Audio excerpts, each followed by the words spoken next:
Welcome back to Federal Flash. I'm Monica Allman, and I'm joined by Lindsay Dworkin. Federal policymakers may be opening the door to more guns in schools. We'll explain how on today's episode of Federal Flash. We'll also update education spending and efforts to avoid a government shutdown later this month.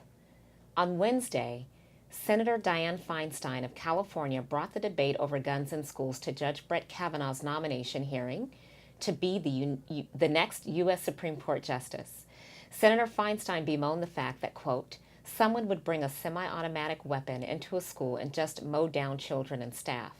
In response, Judge Kavanaugh said that he recognized the danger posed by guns. Nonetheless, he defended his opinion in the landmark guns case, Heller versus District of Columbia, where he argued that it was unconstitutional for semi-automatic weapons to be banned in Washington, D.C. Here's a clip from the exchange. How do you reconcile what you've just said with the hundreds of school shootings using assault weapons that have taken place in recent history? How do you reconcile that? I fully understand the gang violence, gun violence, drug violence that has plagued various cities, including Washington, D.C. And so I understand the issue, but as a judge, my job, as I saw it, was to follow the Second Amendment opinion of the Supreme Court, whether I agreed with it or disagreed with it. Kavanaugh's remarks come as U.S. Secretary of Education Betsy DeVos could permit school districts to use funding from the Student Support and Academic Enrichment Grant Program to buy guns.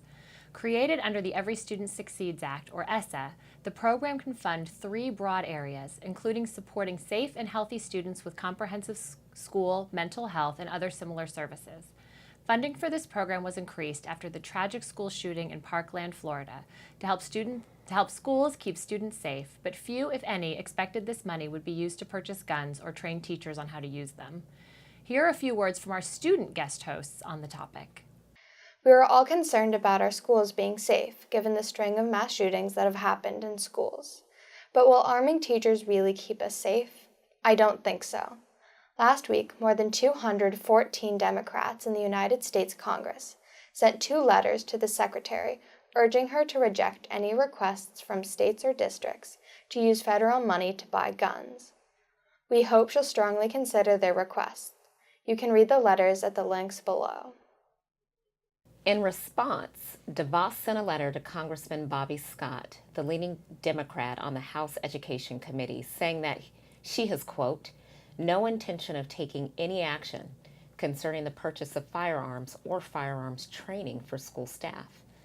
I will not take any action that would expand or restrict the responsibilities and flexibilities granted to state and local educational agencies by Congress, end quote.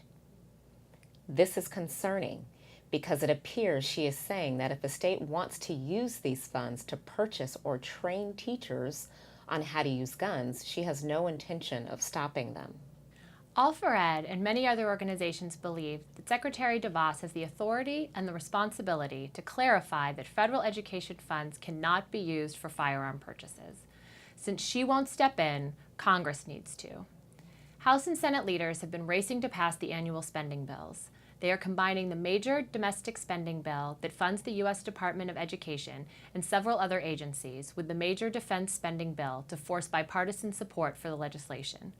It's possible for Congress to attach a provision to this bill that would explicitly prohibit the use of federal education funds to purchase firearms.